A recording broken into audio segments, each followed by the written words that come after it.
Monsieur le représentant de la ville, de la mairie des Boulevards, Monsieur le préfet de la Villa, Monsieur, Madame la représentante de l'Office de tourisme des Boulevards, Monsieur le président, Madame la présidente de l'association Dames écologiques des Boulevards, Monang, Monsieur le proviseur du lycée classique des Boulevards, Monsieur le directeur du lycée technique des Boulevards, Monsieur le directeur de l'ENIED des Boulevards, Monsieur le directeur du CES de Meilloville, Monsieur le directeur du collège Uni Elat, et enfin Monsieur le délégué régional à l'environnement ou au développement durable, mon cher ami Christian, bonjour. Voilà, alors j'ai pris un peu des notes parce que c'est vrai que se rappeler de tous les noms et tous les prénoms, c'est pas forcément facile.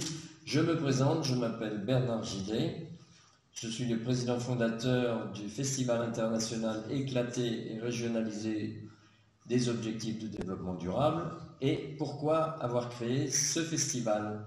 Quels sont les défis que l'on s'est donnés?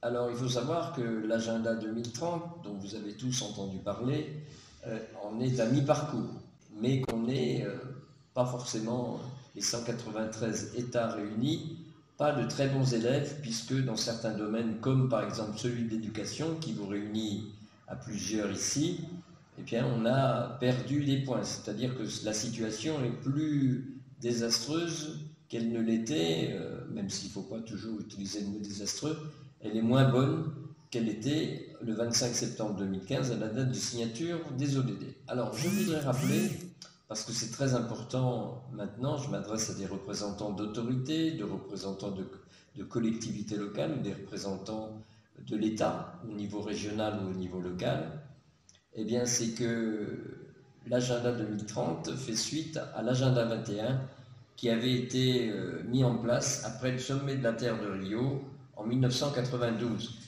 Et c'est là qu'on a commencé à s'intéresser vraiment aux questions du vivant, aux questions de la planète, aux questions de pauvreté, aux questions de climat.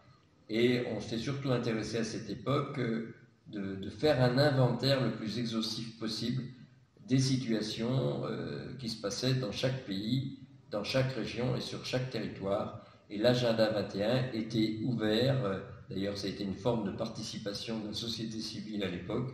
J'ai moi-même participé à des ateliers sur l'agenda 21 dans ma collectivité où je venais d'arriver à ce moment-là.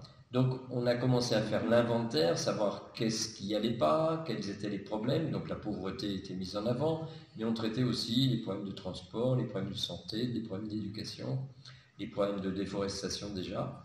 Et donc un inventaire a été commencé avec la collaboration de tout le monde à cette époque, c'est-à-dire les gouvernants locaux, plus les associations, plus les simples citoyens ou les experts locaux dans différents domaines. Ensuite, on a vu arriver les 8 objectifs du millénaire pour le développement qui ont commencé à regrouper un peu les grandes thématiques.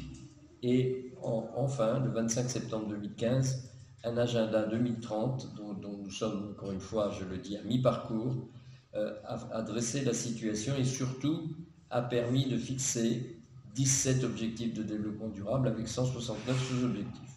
Mais il faut bien reconnaître qu'aujourd'hui, les résultats ne sont pas à la hauteur. Et d'ailleurs, Monsieur le secrétaire général des Nations Unies l'a rappelé il y a quelques jours. Et je me permets de vous dire que c'était à peu près évident que ça en soit ainsi, puisque alors que dans l'accord conclu, enfin, l'État, l'objectif qui a été fixé, il était dit qu'on associerait tout le monde, que les objectifs du développement durable n'étaient pas l'affaire de quelques personnes seulement, mais absolument de tout le monde.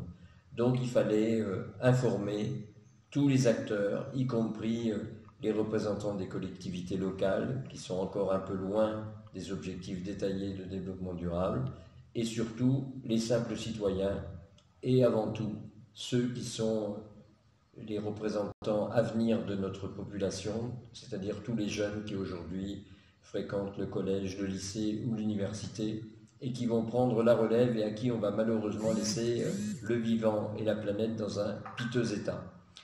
Donc l'idée c'est de resensibiliser en travaillant ensemble sur chaque territoire, faire en sorte que toutes les composantes d'un territoire, et pas seulement les gouvernants et les élus, soient informées de ce que représentent les 17 objectifs de développement durable et je ne parlerai que d'un sujet, par exemple, les plastiques.